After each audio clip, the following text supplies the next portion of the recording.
Hi guys, we're going to be making corned beef dip sandwiches. I'm heating up both sides of my grill on the stove on medium-low heat.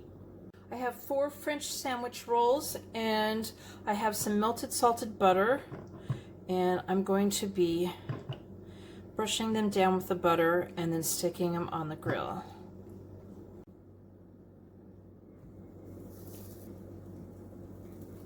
And I'm just going to be toasting them on the grill for a little bit. It's only going to take a couple minutes, not very long. I'm going to be doing it on one side of the buns each, and I'm going to watch them really closely so they don't burn.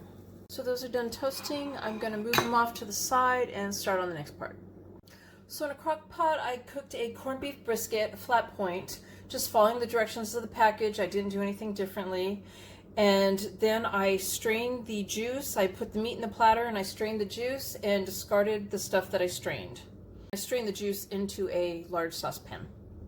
To the juice, I'm going to add 1 tablespoon of tomato paste, 1 tablespoon of Worcestershire sauce, a splash of low sodium soy sauce, half a tablespoon of onion powder. I have it on the stove. I'm going to turn the heat up and bring it up to a boil and then reduce it down to a simmer. I'm going to let it simmer for 5 minutes. And while it's heating up, I've shredded the corned beef and I'm going to assemble the sandwiches.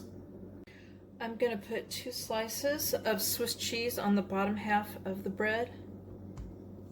I put a good amount of the corned beef on top of the cheese, and I'm going to put the bun on top of that and cut it in half, and that'll be that of the sandwich. So there's my corned beef dip sandwiches. I hope you guys like this video. Please give it a thumbs up, and thank you guys for watching.